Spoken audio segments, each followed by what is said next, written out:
eventually led to them winning a Nobel Prize in 1966.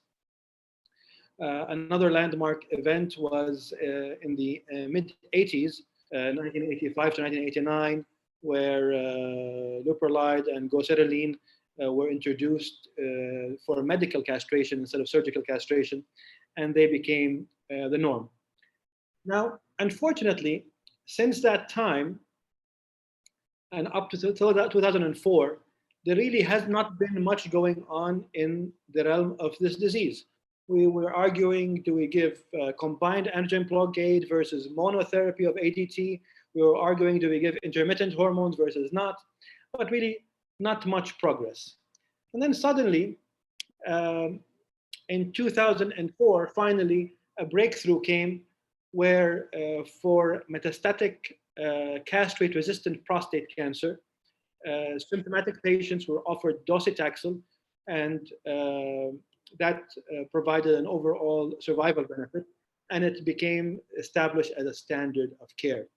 This was followed by many other therapies, whether it be vaccine therapy, whether it be medication to prevent skeletal-related events, such as Zometa and Xgeva, second-line hormone therapy such as cabazitaxel, and eventually 2 new anti-androgens, abiraterone acetate and enzalutamide, which were introduced in 2011-2012. And this was an established therapy for metastatic castrate-resistant prostate cancer. Now, before I continue my talk, I wanted to set the landscape. When we talk about metastatic prostate cancer, we're not talking about one disease, but this is rather a disease continuum. We have to think about it in terms of tumor volume, which is sometimes reflected by PSA levels, sometimes needs radiographic assessment. Another part of the disease continuum requires us to understand whether this patient is symptomatic or asymptomatic. Sometimes we are not able to physically show metastasis on conventional radiological imaging, such as bone scan or CAT scan. And the most important part is for us to determine whether this patient has castrate-sensitive or hormone-naive prostate cancer versus castrate-resistant prostate cancer, which is by definition a rising PSA in view of castrate levels of testosterone. So this is what the landscape looked like earlier this decade. Eventually, the medications started to find their way earlier in the disease. So we're going to start back in 2011, wherein the first anti-androgens were initiated. So the first novel anti-androgen was abiraterone acetate with prednisolone. This was given in the castrate-resistant prostate cancer, the CRPC era, but of course, as second line after docetaxel. We established in 2004 that docetaxel was standard of care, and this medication was given to patients who were failing post-chemotherapy docetaxel. And luckily, this medication showed an improvement in overall survival, in time to PSA progression, and in progression-free survival. And this introduced abiraterone acetate into the realm of prostate cancer therapy. Soon after, less than a year later, enzalutamide, which is another anti-androgen, one of the novel agents that acts at the androgen receptor level, again was introduced in the same phase. So in the CRPC, metastatic disease, and in the post-chemo era. So the patient had to have had docetaxel, they have to have visible metastasis on conventional imaging, and we have very similar results with an improvement, a clinically meaningful improvement in overall survival, time to PSA progression, and radiographic progression-free survival. Now, you will notice I will use these 3 terms a lot today. We will talk about overall survival as usually the most robust indicator that allows a medication to be FDA approved for an indication to be used and puts it into the guidelines. Other proxies or secondary endpoints that appear before overall survival are time to PSA progression and radiographic progression-free survival. And later on, we will talk about metastatic free survival, and I will stop there and remind you why we're talking about it or why it appeared instead of overall survival. So this data was historic, as I said, back in 2011, 2012. Now, the makers of these medications wanted to try to bring them earlier in the disease continuum. As you remember, we had a long disease continuum, and instead of giving these medications in the post-chemotherapy era, they wanted to bring it into pre-chemotherapy, so pre-docetaxel. Abiraterone acetate started in that realm, and again, it showed an improvement in radiographic progression-free survival with a hazard ratio of 0.53, meaning there was a 47% improvement in the prednisolone with abiraterone arm versus the prednisolone alone arm of 16.5 months versus 8.3 months. The overall survival in that study was not reached, but in the second follow-ups, it was reached. Again, a few months later, enzalutamide was tested in the same category of patients, CRPC, metastatic disease, and pre-chemotherapy. And again, it showed an improvement in radiographic progression-free survival and in overall survival. A third medication was also introduced called Simcha or alpha-radin. Alpha-radin is a radionucleotide that is highly targeted to bony metastasis. It only works in bony metastasis. The first two drugs will work in visceral and lymph node metastasis as well as bone. Alpha-radin will only work in bone. In the Simcha trial, it demonstrated a survival benefit which was statistically significant with 14 months versus 11 months, and established it as a viable option in the treatment of metastatic castrate-resistant prostate cancer only to bone. So all of this is historic. Now we'll start with the new data that has been progressively coming out very fast from 2015 onward. So the first disease category or disease phase I would like to talk about is, again, castrate-resistant prostate cancer, but in this case, M0. M0 meaning there is no radiological evidence of disease on conventional imaging. By conventional imaging, I mean CAT scans and bone scans. This, of course, does not apply to the newer imaging modalities such as PSMA PET scans, since they are not widely available or even approved in many countries, even in the US, for example. So CRPC M0. So if we looked at the medication options, there are many options out there. Which of these options is viable? So the first one we'll talk about is Rootamide. Rootamide is also a new anti-androgen receptor inhibitor, acts in a very similar fashion to enzalutamide. And the Spartan trial was a phase 3 randomized controlled trial, multi-center international trial. It was randomized in a 2-to-1 fashion, two in favor of Rootamide versus 1 in favor of ADT or placebo. And over here, they looked at metastatic free survival as the primary endpoint and progression as the secondary endpoint.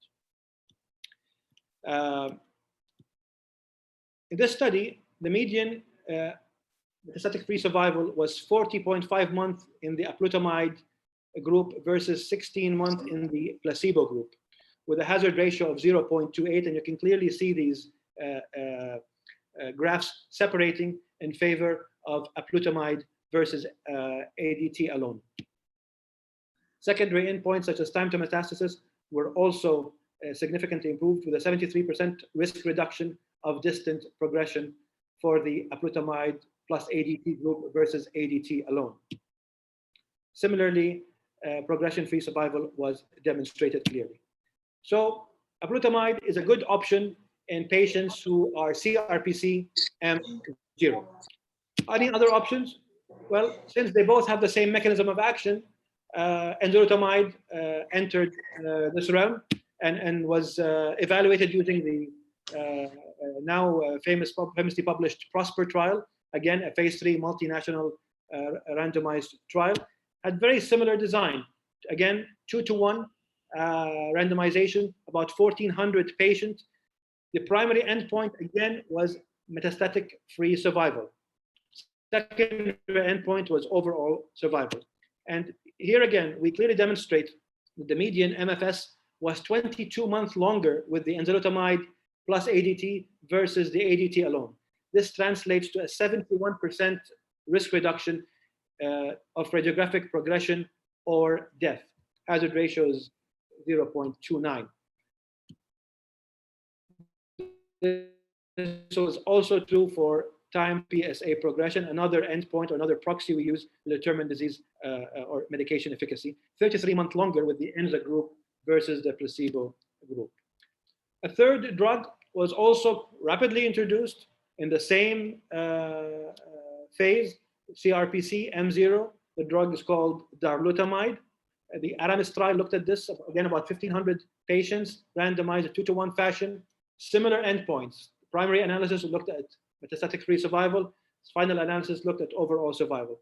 In this trial, the metastatic-free survival was again in favor of darolutamide versus placebo with a hazard ratio of 0.41. You'll notice all these have a hazard ratio in that same category. So a relative risk reduction of between 60 to 70% in terms of metastatic-free survival. Similarly, this drug actually reached its overall survival planned analysis, interim analysis, with a hazard ratio of 0.71 and a significant p-value. It also demonstrated survival without PSA progression clearly in favor of the darolutamide plus ADT versus the ADT group alone. So, in summary, in the non-metastatic CRPC group or the M0 group CRPC, these three medications are valid options: enzalutamide, apalutamide, and darolutamide. Now, I wanted to stop here for a second. And if you remember, during the beginning of the talk, I mentioned that overall survival was the most robust and the most widely used indicator for FDA approval or guidelines approval. However, the FDA made these approvals of these three drugs based on MFS. However, the problem with OS is it takes a long time to demonstrate an overall survival in prostate cancer. And novel surrogates such as MFS can demonstrate a timelier effect in this particular disease category of non-metastatic CRPC. And therefore, in 2011, when these trials were designed, the FDA concluded that MFS was a reasonable surrogate in this disease category. And that's why it was used in approving these medications. So we've talked about CRPC post-docetaxel. We've talked about CRPC pre-docetaxel. We talked about CRPC M0. And now we're going to move into an earlier phase of disease. Now, this phase of disease in particular which pertains especially to urologists, because we've been managing this disease since the 1960s, and we are experts at managing this disease. However, things have changed, and I fear that given the rapid progression of publications, the earlier introduction of chemotherapy has made many urologists shy away from treating this cancer. I'm here to, again, quickly give you the options. This by nowhere is a comprehensive talk. It's just here to open your minds that we as urologists need to be open to various options in treating these patients apart from simple surgical or medical castration.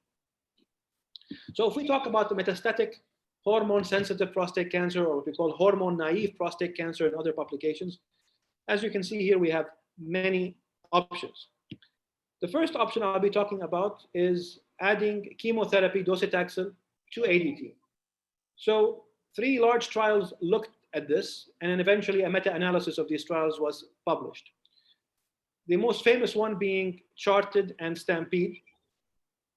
Both these trials, as well as the meta-analysis of the 3 trials together, showed a significant difference in overall survival. Now, you'll notice that 87% of these patients had de novo metastases. What is very interesting is in the Charted trial, in particular, they categorized patients to either low volume versus high volume metastatic disease. So high volume being 5 or more metastasis or extranodal disease.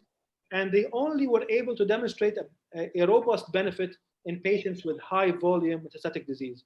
This was not demonstrated in low volume disease when you compared ADT plus docetaxel versus ADT alone. So As I mentioned, other options were also quickly coming into trials to see if they can be approved earlier in the disease continuum. And therefore, abiraterone was also introduced. And two studies looked at that. The first study was the Latitude trial, which was a randomized multi-center trial. Again, randomization was in a one-to-one fashion, and the primary endpoint was overall survival and progression-free survival. The addition of ABI to ADT significantly improved overall survival with a 38% reduction in the risk of death. So at 3 years, this was clearly demonstrated, and patients were not allowed to continue on ADT alone, and they were moved on to the ADT plus ABI arm. Primary endpoint of radiographic progression-free survival was also clearly demonstrated with a clear separation of the curves with a 53% risk reduction of radiographic progression or death. Unlike the charted data for docetaxel, in all pre-specified subgroups, including those with less than 10 bony lesions or more than 10 bony lesions, the effect was clearly demonstrated in favor of adding ABI to ADT versus ADT alone. Subsequent endpoints were also in favor, such as starting subsequent therapies. Now, I'm sure you're all aware or all have heard about the famous STAMPEDE trial. It's a large registry in the UK that has multiple arms. This study also looked at two arms. They compared arm A, which is standard of care using ADT alone, versus arm G, where they added abiraterone to the standard of care. And the 3-year survival was 83% versus 76% for the ABI versus ADT alone. This represents a 37% improvement in survival.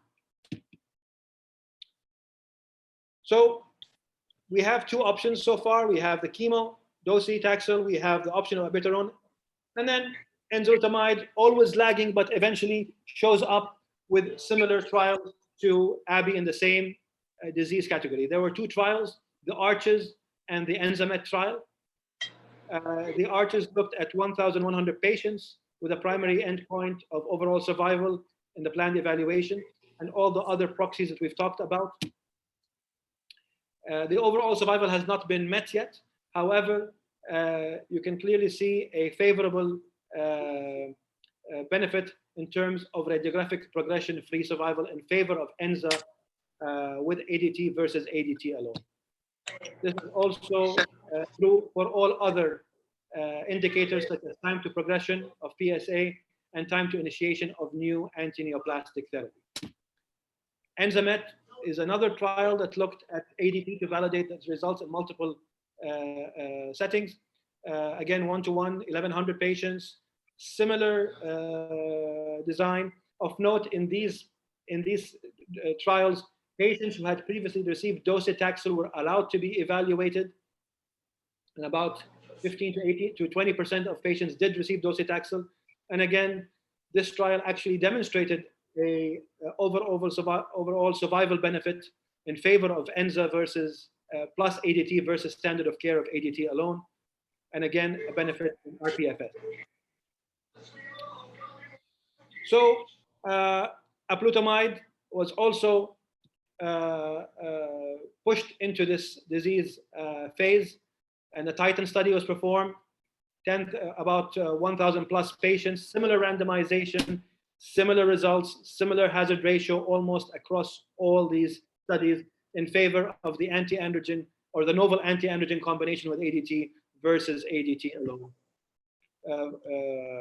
So in attempting to conclude my talk, if we look at the disease continuum of prostate cancer again, you will find that many of the medications we talked about that were approved later in the disease continuum have now moved to the earlier part. So the hormone sensitive or hormone naive prostate cancer, we have docetaxel, abiraterone acetate, enzalutamide, and amplutamide in this part of the disease continuum. This is a short table that quickly summarizes many of these studies. These studies have been coming out almost every 3 to 6 months. We've had a new study come out for one of these medications. This, as I said, in no way is a comprehensive review of these. This is just a summary of the options we have. Now, we know we have these options. How will we choose these medications? Well, this depends on many considerations. Whether this is a de novo versus a recurrent disease, what is the volume of disease, what are the comorbidities of the patient, what is the side effect of the profile of side effect profile of the strategy being used, does the patient himself have any preferences, what is the cost? These drugs are very costly, make no mistake about it. Now, what is the availability in your institution or even in your country? We also have to look at the other considerations. Docetaxel is a chemotherapy. It's given by a medical oncologist. It's given through an intravenous route. It's given through 6 cycles. It's cheap. The issues with chemotherapy are well known, such as fatigue, cytopenias, neuropathies, diarrhea, hair loss, etc. Other medications, such as enzalutamide, are famous for fatigue, hypertension, neuropathy, and even seizures in about 1 to 3% of patients. Amplutamide, most common side effect is rash and hypothyroidism and hypertension. Darolutamide, fatigue and hypertension. Albuterol acetase may cause disturbances of potassium levels, hepatic dysfunctions, hypertension, and cardiotoxicity. Now, I put this slide in there simply to steer a discussion when Dr. Ashraf and Dr. Sultan start the interactive phase. Is there any room for ADT alone? And although this is not a well-designed study, this is a very old trial called the SWOG, one of the SWOG trials that looked at intermittent hormone therapy versus continuous hormone therapy. And if you look in particular to the top of the graph, to the first graph over here, those who managed to reach a PSA of below 0.2 actually had a 75-month median survival if your PSA was below 0.2. So lots of food for thought over here. The last 2 slides are dedicated to the role of radiation therapy in the realm of metastatic hormone cancer. Classic teaching was there is no role for radiation therapy. However, some rationale for attempting this was that the patients are now living longer. There was a seed and soil hypothesis which thought that not all metastasis came from other metastases, but it always came from the primary. So if you controlled the primary, you had a higher chance of controlling the disease. Local symptom control was also entertained. Aggressive disease is still usually present in the primary after systemic therapy, as multiple studies that looked at biopsies of these patients. And this was an accepted paradigm in other cancers, such as breast cancer and ovarian cancer. So it was tested in prostate cancer. 2 large studies, one of the Stampede arms and the HORAD trial also looked at this, as well as a PEACE-1 trial, a 3rd trial. Now, a stopgap meta-analysis looked at all of these. And what it showed was there was no improvement in overall survival or in progression-free survival. However, in a subgroup analysis that looked at metastatic burden in particular, those who had less than 5 metastases were associated with an improvement in outcomes, including overall survival. So again, this might be an option to deliver to your patients if they meet these criteria of low metastatic burden. Thank you very much. And I hope I have not gone too fast for you, but in the interest of time, I wanted to allow time for discussion. Thanks. That was a great presentation, Dania. Very comprehensive and very concise at the same time. Thank you for this. And the floor is open for questions. I want to ask you a few questions. And you actually had showed that I think RTOG study about which patients do the best with ADT alone. The SWOG trial. It was a SWOG trial that looked at intermittent versus continuous hormone therapy. So, if, you know that most of the studies in the metastatic hormone sensitive has allowed patients to do ADT alone for, depending on the study, between 3 and 6 months.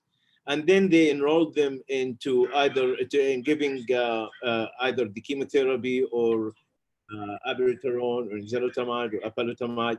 So do you think that window of 3 to 6 months, we can really select the patients that would do the best, maybe if they have low risk and they respond greatly to ADT alone and their PSA goes to less than 0.2 and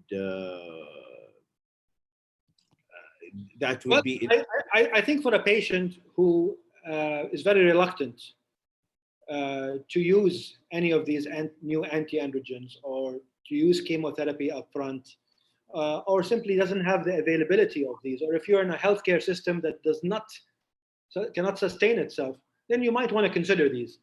But in the face of phase 3 randomized controlled trials that were designed to look at overall survival and demonstrated overall survival, I don't think that we can rely on that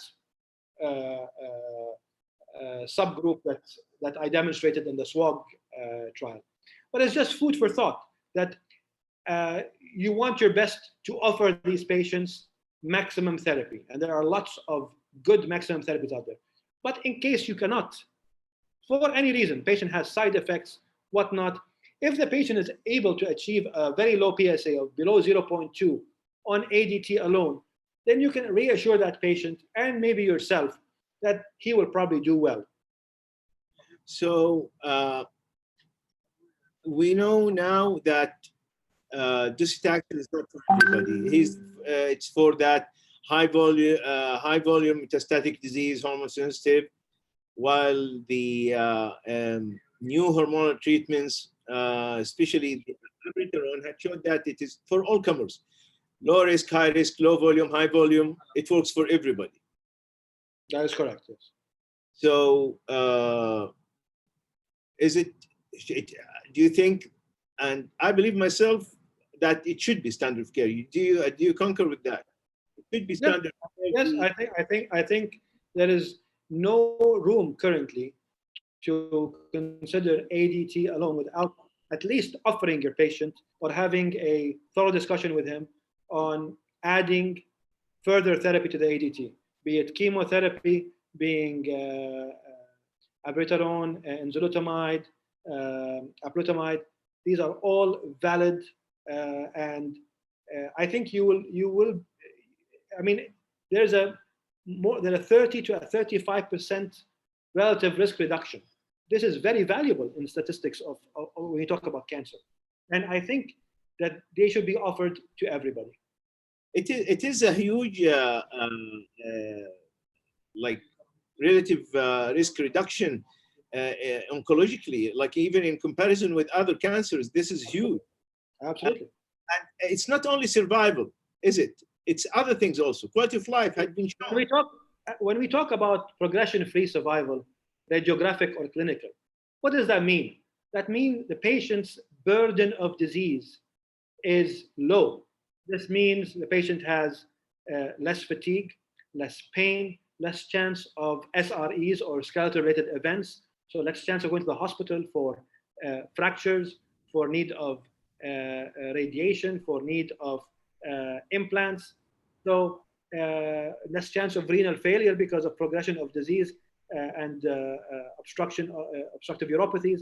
So yes, RPFS is an improvement in quality of life. Now, I didn't go into quality of life issues. Many of these studies, especially the ARCHES, clearly demonstrated an improvement in quality of life of these patients.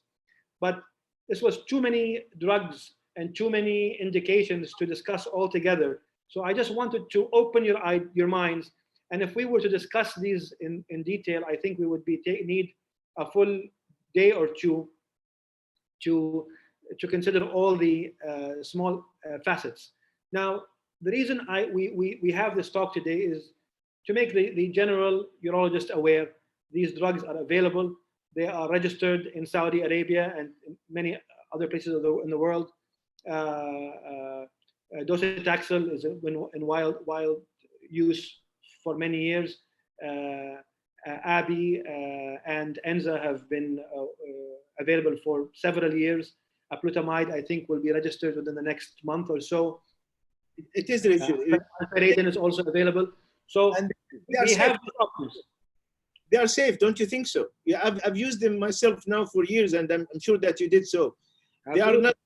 They are not really those scary oncological medications. No, they are our medications, the hormonal treatments that we have been using, maybe with some more toxicity that we need to be aware of, and that's it. Yes, minimal caveats, really, minimal caveats. As you said, we've been using antiandrogens since the 1960s. We've been using estrogens in the 1960s. We know these side effects and we know how to manage them. Nothing special over here. The reason that I think urologists shied away from this this phase of disease management was really the earlier introduction of chemotherapy and all the complications that came with it that made it the realm of the medical oncologist. Urologists were bombarded with a large number of trials that looked at these these medications, and these trials were kind of confusing at some point because they always talked about different parts of the disease continuum.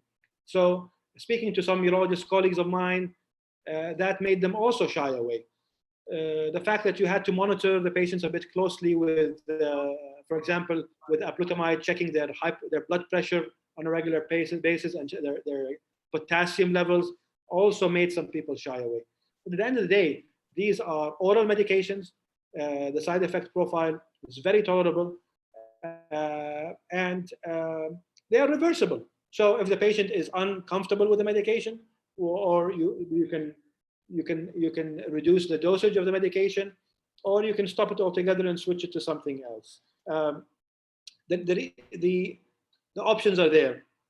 Whether you want to treat the patient yourself, I'm sure and if you're not familiar with it, but you are interested, there will be more courses and more material that we can provide you on using it.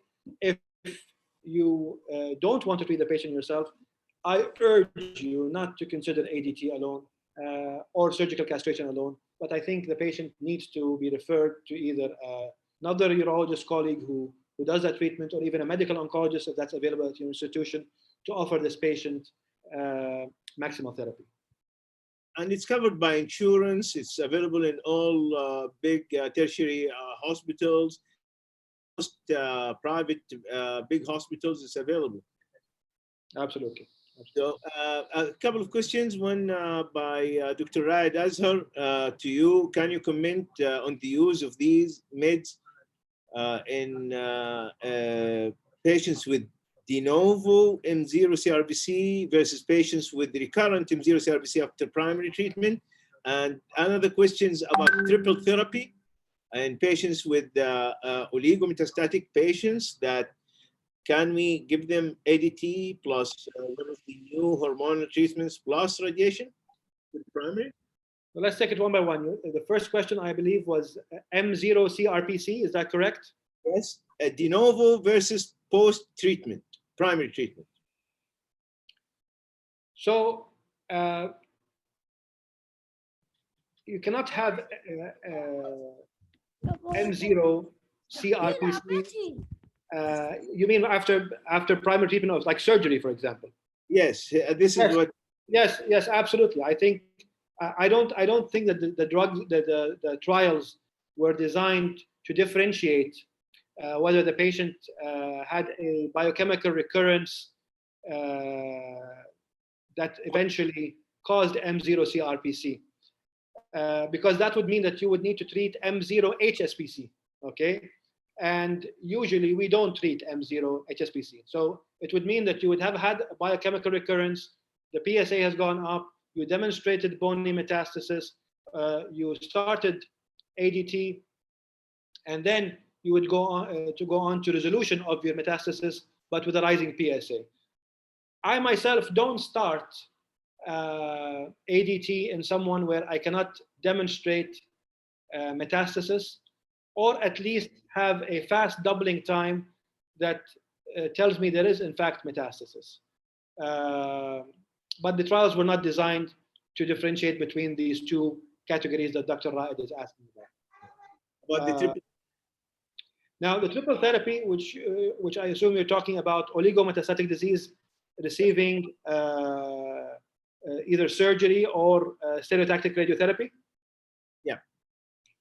Well, I mean, again, this is the evidence is weak. To be honest, it's if you go to any conference, it's always there. It's a hot topic, but the evidence is weak.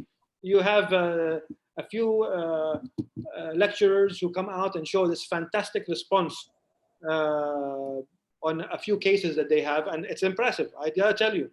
But there is no level 1 evidence that supports that yet. Have we been doing it? Yes, I have done it myself many times. Given the simplicity of using stereotactic radiotherapy with the lower complication rates, and with the availability now of whole body MRI and PET PSMA, our colleagues in radiation therapy have been very forthcoming with this technology, but there is no level 1 evidence on it. Okay. I think that now is the time for us to be panelists with Dr. Sultan, as he's presenting a few cases, and Dr. Sultan Al-Khatib, he's a consultant uro-oncologist in King Faisal Specialist Hospital Research Center. He's a well-known uro-oncologist. He's the chairman of the scientific board of the Saudi Urology Board. So he's responsible for teaching our residents and making them our colleagues. So we are waiting for him to teach us also a couple of things about how he treats his patients. السلام عليكم جميعا ورمضان كريم علينا وعليكم تقبل الله من الجميع. I'd like to thank you all for joining this webinar, and to thank Dr. Ashraf Abu Samra for putting this program together, and also would like to thank Dr. Dani Rabah for his excellent presentation. And just to mention about teaching the resident, it's actually the responsibility of you all. We are in the Saudi Council are in charge of coordinating things. Do you see the presentation or not? No.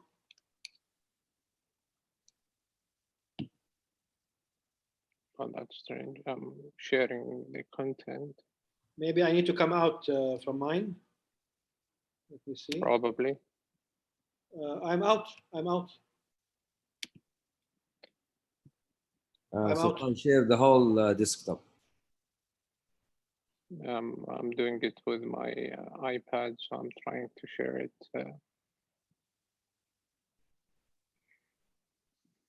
Okay. Let me try to turn off the video here.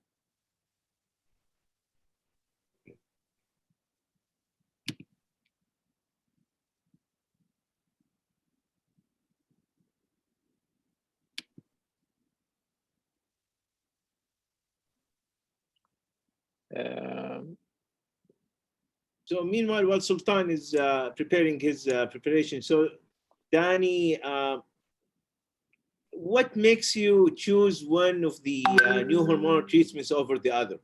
Is there patient characteristics, disease characteristics, or the whole circumstances? Like, for example, for myself, if I have a patient that will not be compliant, and he's residing far away, and I'm not confident that he will be seeing me regularly, I might go, for example, to chemo over other maybe medications. For example, that's one of the examples. Yes, I mean, I totally agree. I mean, the nice thing about these medications is you can customize them, customize each to your patient population. For example, in diabetics or poorly controlled diabetics, I don't like to give them ABI because you are required to give prednisolone once or twice a day. And I've noticed that their blood sugar control is not sometimes off, especially if they're not a very compliant patient. And those with badly controlled hypertension, I might also avoid it. If those with a history of seizures or neuropathies, I would probably avoid enzalutamide. If price is an issue, or a healthcare system has limited budgets, tomorrow, as we corporatize and privatize, insurance will be a major player. Some policies may not allow for the high price of these anti-androgens, and we may be required to go to chemo. So really choosing the right medication, and even choosing the right, another topic apart from choosing the medication is choosing the sequencing of these medications. Okay. It's a very, complicated, dynamic issue that don't only pertain to what drug is better, and it pertains to other circumstances such as patient factors, payer factors, accessibility, availability, etc. Sure. Sultan, well, we are all yours.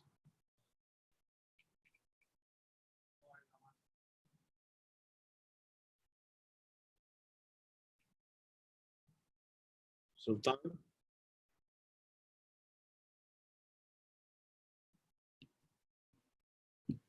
Yeah, we're working on that. Just give us like a minute. Right. For me, for example, like patients that have cardiac problems and they have like heart failure, I would use Inza or APA over ABI. In patients that are paying out of their pockets, I use, for example, the ABI because you know that you can use quarter of the dose with the heavy breakfast, and it will be equal to the effect of the 250 milligram will be equal to 1,000 milligram on an empty stomach. So you can really tailor it to every patient and his situation and his comorbidities. True, and some of these drugs are now being generic. For example, ABI is now generic, yeah. So the prices will be going down soon, that's another factor that determines what medication we use. Yeah, how do you fight the fatigue problem that sometimes comes with these medications? I find this complaint a lot, really. Is there like a strategy that you... Really, the usual advice, which is healthy eating, exercise at least 3 times a week, and see some sunlight. Unfortunately, very few of the patients actually do that. The few who do see a very nice response. Sometimes, rarely, I've had maybe only twice to stop the medication. A patient himself once decided to take a lower dose, and that worked with him. A lot of people, however, like miss also the very essential things. Like, have you ever? I'm sure that you've seen it a lot. Patients on ADT and nothing to support their skeletal system. Yeah. And I think this is a major part that we are seeing it a lot. Like whenever that I write an LHRH agonist or antagonist, I always write 800 international units of vitamin D and 1,200 milligrams of calcium. These go together in the same prescription, never alone, isn't it? Absolutely, and you sometimes probably even need to do a a bone mineral density. Exactly. The Saudi Arabia is, I think, endemic with low vitamin D, and osteoporosis is very common. Yes, absolutely, absolutely. Okay, so Sultan is up. Hello. Yes.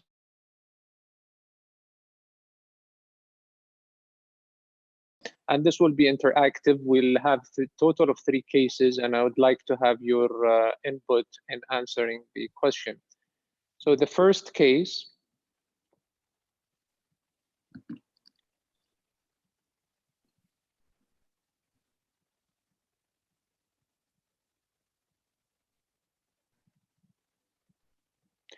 is a gentleman, and a 66-year-old, presented with bone pain. His initial PSA was 70 nanogram per ml.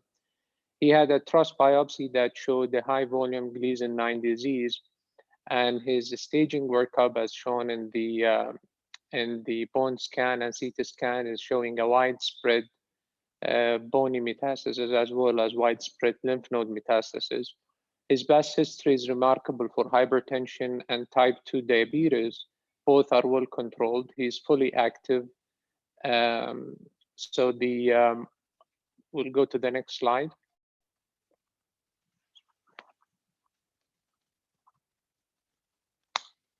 So in summary, this is a gentleman that we see commonly in our daily practice with a de novo metastatic hormone-sensitive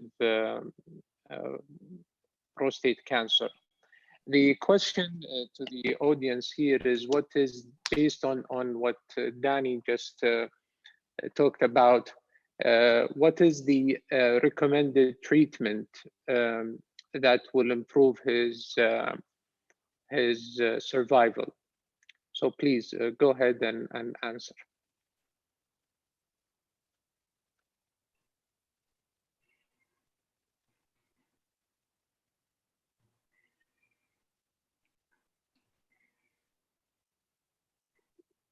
Adil, if you can help us with this, because it says host and panelist. Oh, okay. So we're not allowed to answer.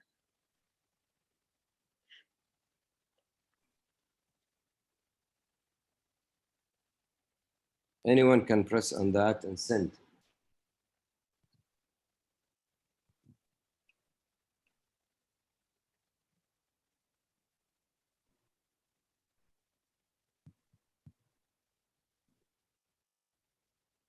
So I think that it shows that most people will use either B or C, or both of them, because it's like 80-something%. I don't see the results here of the poll. Yeah, I don't know why it's they cannot click on that. So the 4 options here listed is to use, okay. So 57% answered D, which is the correct one.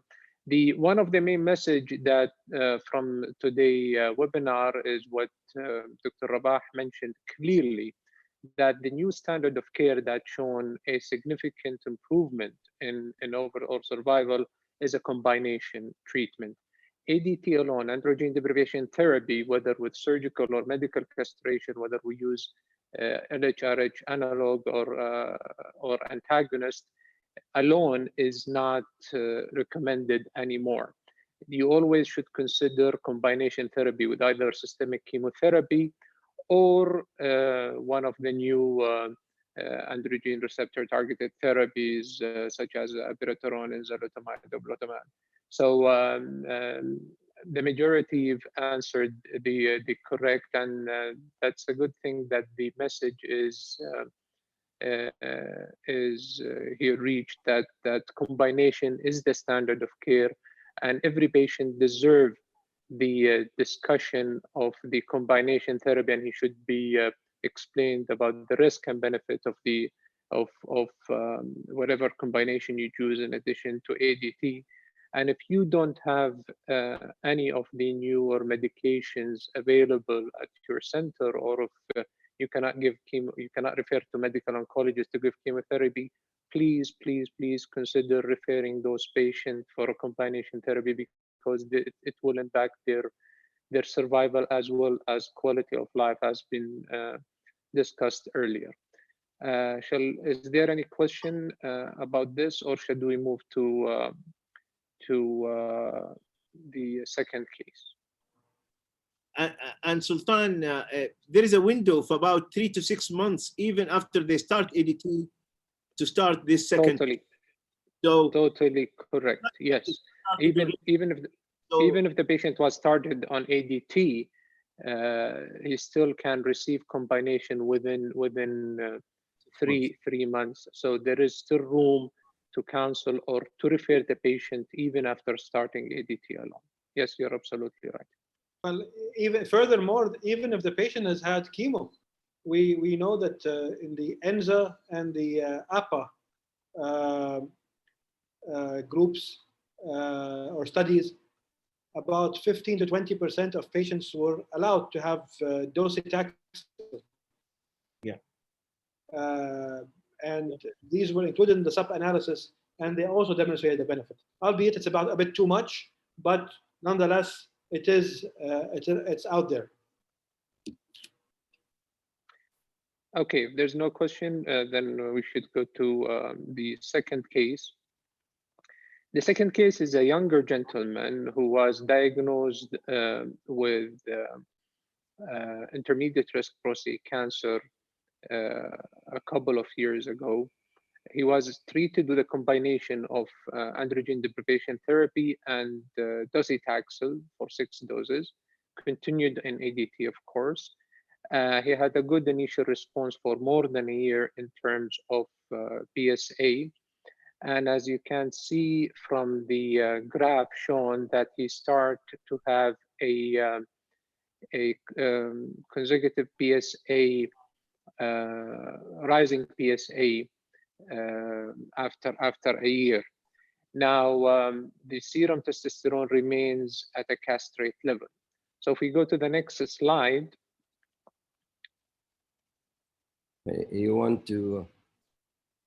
So this is in summary. So this is a young gentleman with rising PSA on androgen deprivation therapy. He's known. He initially presented as metastatic, and his serum testosterone is castrate. So the question here for the audience is, what would be the most appropriate next step? Is it to start ABI or ENZA and stop his ADT, or restage him with any modality of imaging, classically CT and bone scan, or if you have other fancy staging modalities, or add biclatamide to his ADT, or add ketoconazole to his ADT? Please start voting.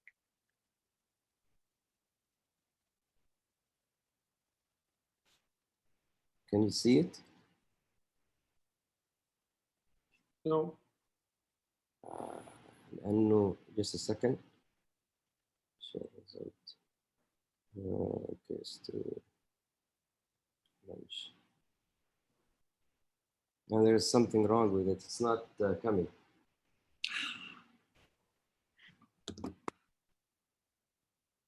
So let's panel with me and Danny.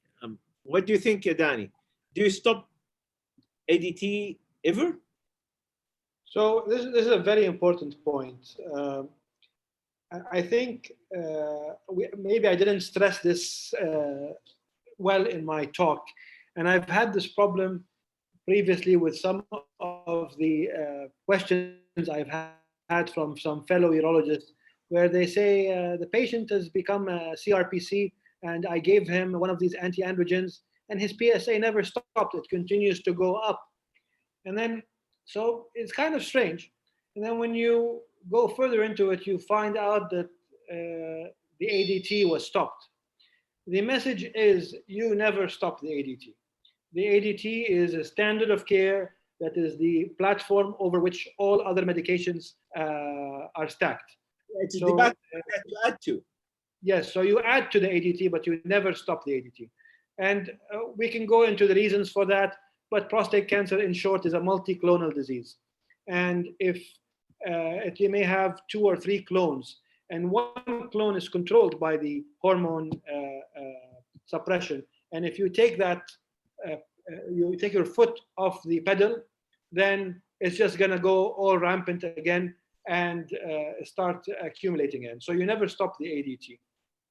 That is the, I think, very important issue. The second important issue, which I think Sultan mentioned in the case, is the patient is castrate. You need to double check that the patient is truly castrate by checking their testosterone and their FSH levels. Many a times, especially with Lupron, there's about a 10% chance the patient may not be castrate, either because the medication was not taken properly, the medication is a counterfeit medication, multiple reasons. You must always check the testosterone levels before labeling someone as CRPC. And sometimes there is no reason. Some patients don't respond. Like there's 10% maybe that they don't reach castration with LHRH alone. Yeah, it happens. Yeah. Okay, so do we have a result here with us, Adil, or? No, I don't think that it went. So okay, so let's go back to the question, please. So basically here, 2 important messages. Danny have clearly mentioned that we don't stop. No, that's the 3rd case. Adil, let's go 2 slides back. So clearly we never ever stop ADT. ADT is to be continued at all stages of the disease. Number 2 is to make sure that the patient is castrated by measuring his serum testosterone, and recently FSH also has to be measured. Also, the patient has to be restaged. Then after restaging him and confirming that he's a metastatic castrate refractory prostate cancer, then we will entertain the options that they were mentioned in the talk that was given by Dr. Danny. The options are many here. We have, if a patient received docetaxel, then we may consider abiraterone or enzalutamide, and if the patient received the combination of either enza or ebi, then we may consider docetaxel.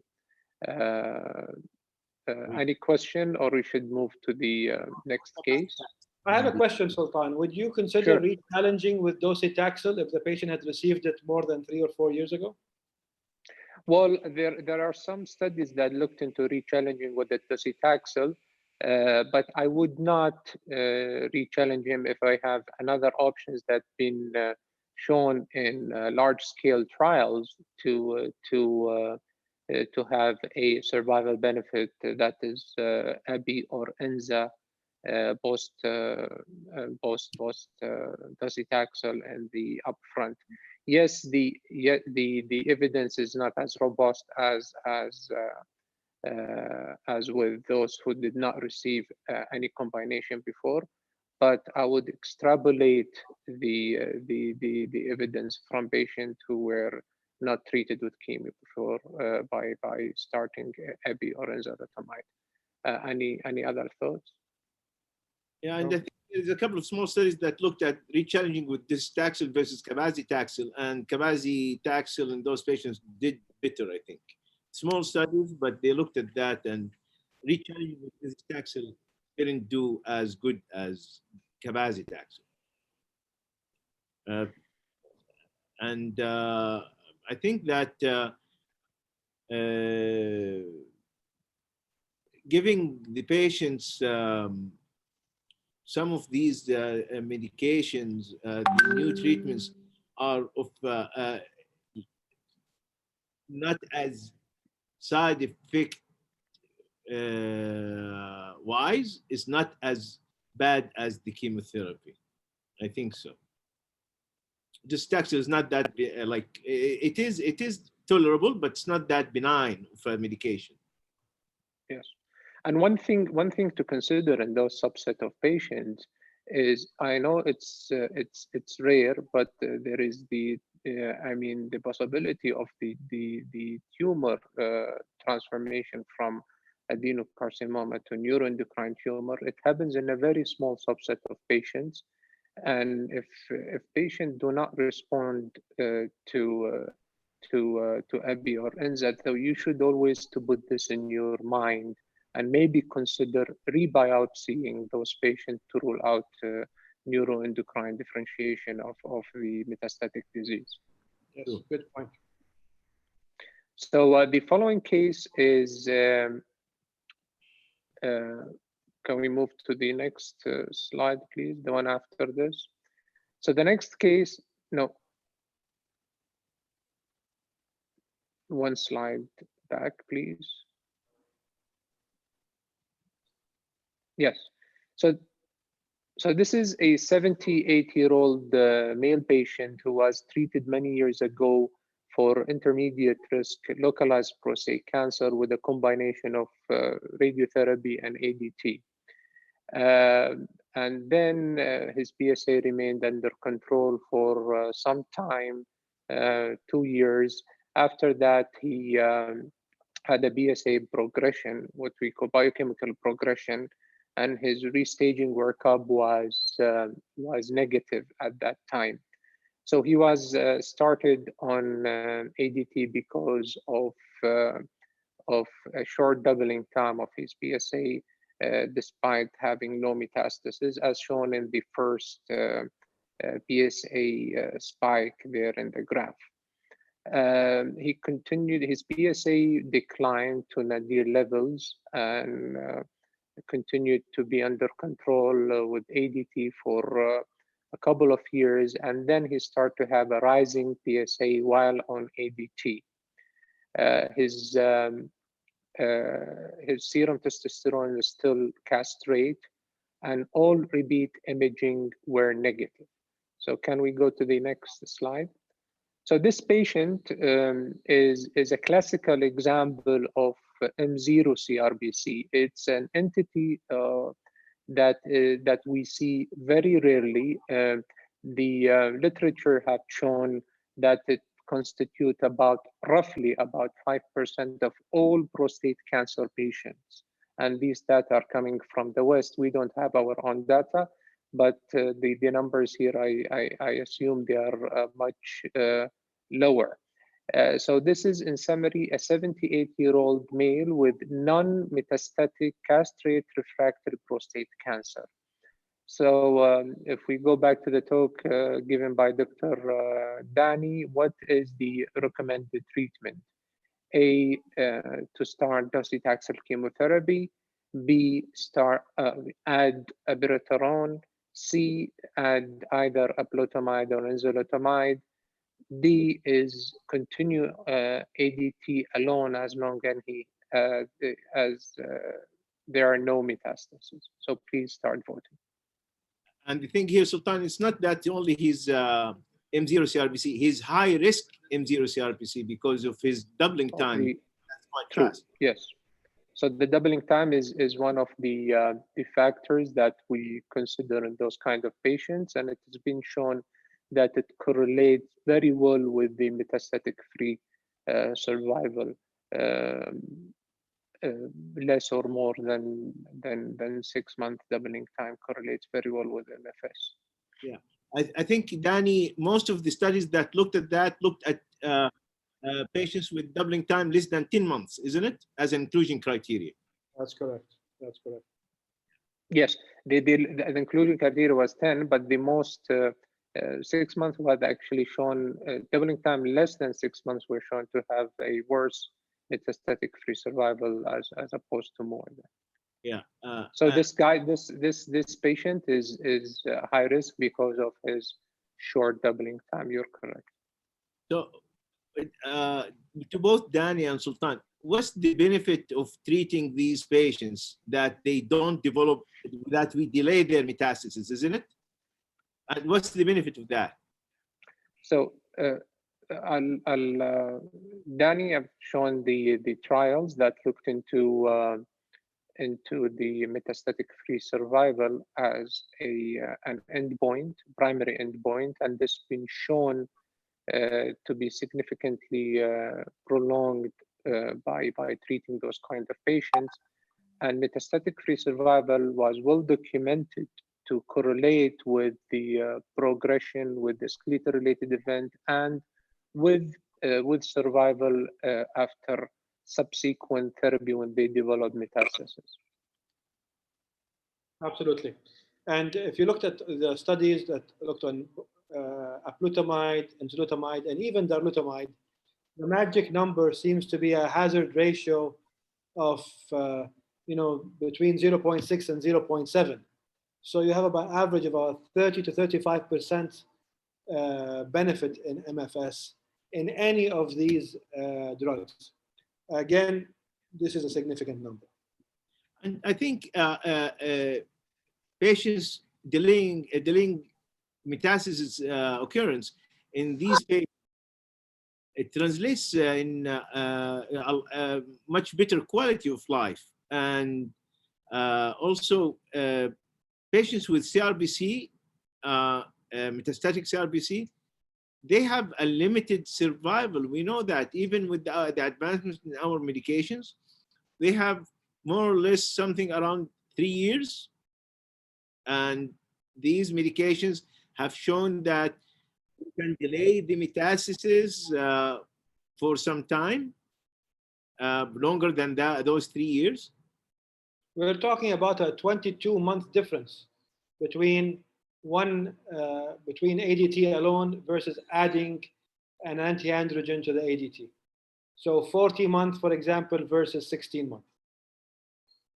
Okay, Yeah. so if we have the results here, I don't think that we have the results here. So the correct thing is to continue in ADT and add aplutamide, enzalutamide, or darolutamide, which was recently approved, and it was shown in one of the slides that Dr. Danny. The main message here is that we have to identify those patients correctly by applying the criteria of CRBC and by doing the appropriate imaging in order to rule out metastasis. And that the imaging here are by conventional staging, CT scan and bone scan.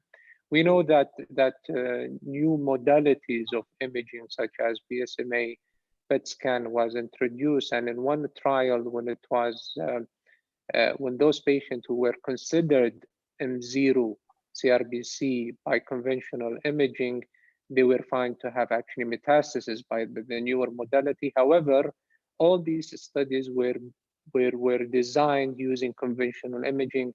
So when we apply in our daily practice, we apply according to our conventional imaging. Another message from this case is that in the past, we did not have any option for treatment for this subset of patients, M0 CRBC, until the aplutamide was first introduced about a year and a half ago. In the past, we were actually treating them as metastatic, but we don't know because we were doing this based on the evidence from the metastatic category. However, now we have 3 trials that with 3 different medication. All of them showed the almost the same improvement in metastatic-free survival, and we know that improving metastatic-free survival will further improve the patient, as mentioned earlier, quality of life, delay progression, and will reflect on overall survival later on. So identify those patients and offer them those medication, and if those medications are not available, please refer them to centers where those medication are available. And 75% of the audience have correctly answered this case by adding a Latitude or enzalutamide. Yeah. Any question? Actually, I want to show one of the slides that confirms what you were talking about, and I think this is very important. This is a new category to us. There isn't much of knowledge from us about it, but it is actually very good to show what we are talking about. Let me show this one. Yeah. Do you see my slide? Yes. Yeah. So this is the comparison, the summary of the three trials in the M0 CRBC between Enza, APA, and darolutamide. They had exactly almost the same inclusion criteria. And if you see here, the hazard ratio for metastatic free survival, it's for all of them almost that it decreased by almost 60 to 70%. This is amazing. And the median metastatic free survival, we're talking about something in the 40 months. This is something very, very important, with improvement Yes. even in overall survival almost by 30%. You're absolutely right. Yeah. Okay. And Do we have any other questions from the audience?